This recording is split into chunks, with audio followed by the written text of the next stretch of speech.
Bon, pour les fonctions réciproques des fonctions trigonométriques, c'est, moi je dirais c'est optionnel pour certaines écoles parce que ce serait pas dans l'examen final normalement. Ok, c'est rare, je ferai ça. Euh, mais c'est quand même des fonctions qu'on a besoin de savoir rendu au cégep. Donc, on a besoin quand même de les apprendre. Ok. Là, on va regarder celui de fonction arcsinus. Ok, juste une chose pour vous dire, là. Ici, j'ai même laissé des points importants à savoir. La fonction arcsinus est la fonction inverse de la fonction sinus. Okay. On utilise arcsine ou sin moins 1x, mais on préfère arcsine à cause que arcsine, c'est sin moins 1, mais ce n'est pas 1 sur sinus.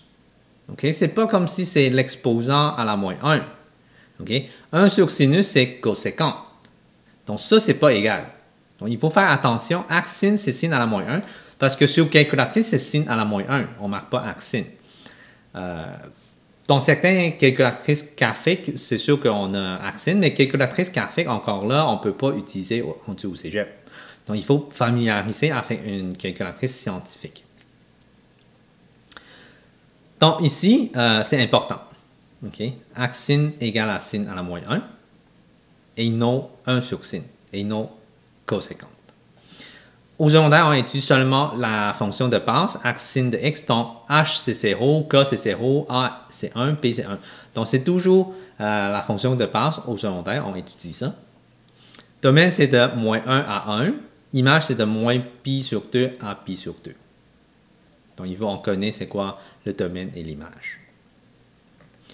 Pour la fonction arccosinus, ok, arccosinus, là, c'est la même chose. Arccosinus, c'est cos à la moins 1.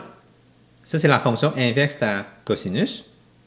Et ça, c'est pas égal à 1 sur cos, là. Parce que 1 sur cos, c'est 50. Encore là, c'est toujours la fonction de base qu'on étudie. AP, c'est 1. H et cos sont 0. Domaine, c'est de moins 1 à 1. Puis, l'image, c'est de 0 à pi. Okay, c'est important à savoir ça. L'important pour ces fonctions-là, c'est le domaine et l'image qu'il faut qu'on se rappelle à cause qu'on utilise ça pour chercher nos réponses plus tard. On va voir dans les exemples. Dans le dernier, la fonction arctangente. Arctangente, c'est la fonction inverse de tangente. Et puis, arctan, c'est tan moins 1, x. Et ça, c'est pas égal à 1 sur tan. Parce que 1 sur tan, c'est cotan. Okay. Encore là, A et P sont 1, H et K sont 0. Domaine, c'est tous les nombres réels de moins infini à plus infini. Mais l'image, c'est de moins pi sur 2 à pi sur 2. Et il existe deux asymptotes horizontales, celui de pi sur 2 puis moins pi sur 2. L'exemple ici, trouver la valeur exacte de sin à la moins 1 racine de 2 sur 2 en utilisant le cercle trigonométrique. Okay? On va regarder comment on va faire ça. Là, ça, on va le mettre égal à un angle. Parce que ça, c'est égal à un angle. Okay? Parce qu'on veut chercher l'angle. Okay? Sinus à la moins 1 d'une valeur qui est égale à un angle. Donc, on va appliquer sinus dans les deux côtés pour annuler le sinus à la moins 1, donc, ou arcsinus.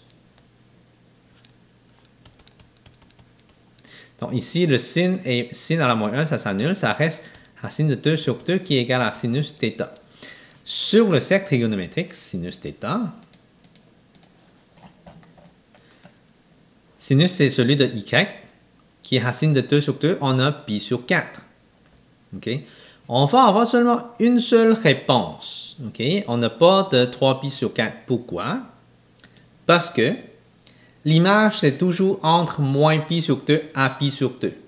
Okay? Donc, on ne peut pas avoir une autre réponse. Donc, c'est pour ça que c'est important à savoir le domaine et l'image de la fonction arcsine, arccos et arctan. Donc, ici, on va avoir seulement une réponse. La réponse va être θ égale à pi sur 4 radian.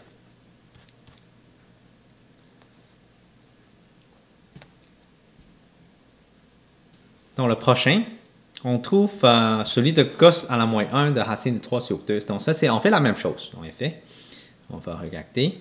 Donc, cos à la moins 1, racine de 3 sur 2. On va mettre ça égal à θ, un angle. Et on applique cos dans les deux côtés. OK. Donc ça s'annule. Ça va rester racine de 3 sur 2 qui est égal à cos θ. Si on regarde sur le cercle trigonométrique, encore là, parce que cosinus, c'est entre, l'image, c'est entre 0 à pi.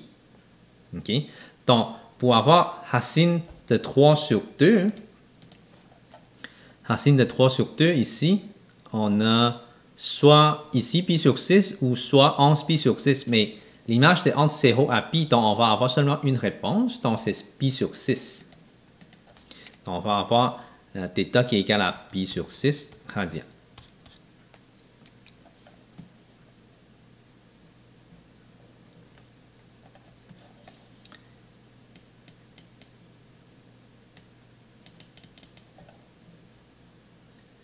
Donc, ici, trouve la valeur exacte de tan à la moins 1, racine de 3.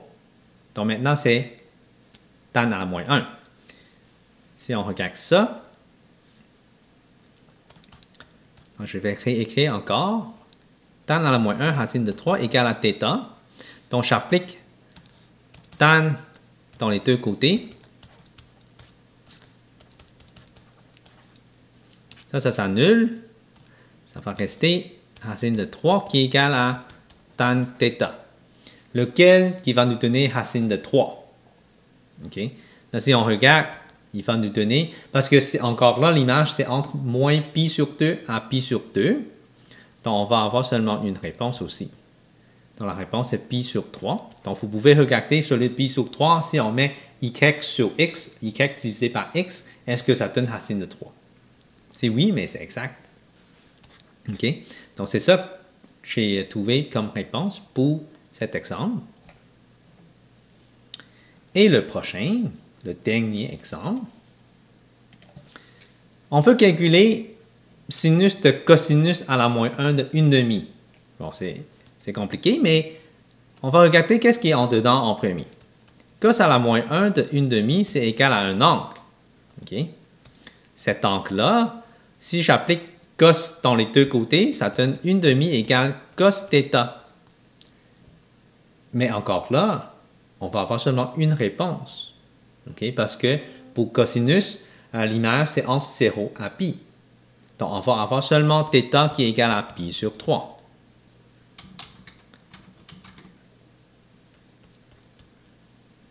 OK? Radian.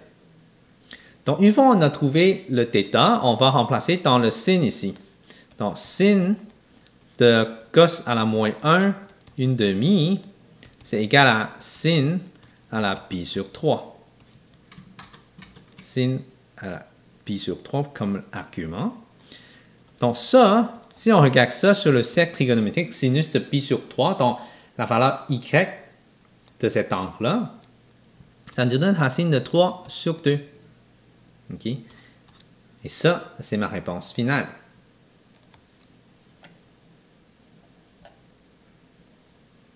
Comme ça, on a terminé le chapitre de fonctions trigonométriques. On va se voir dans un autre chapitre après.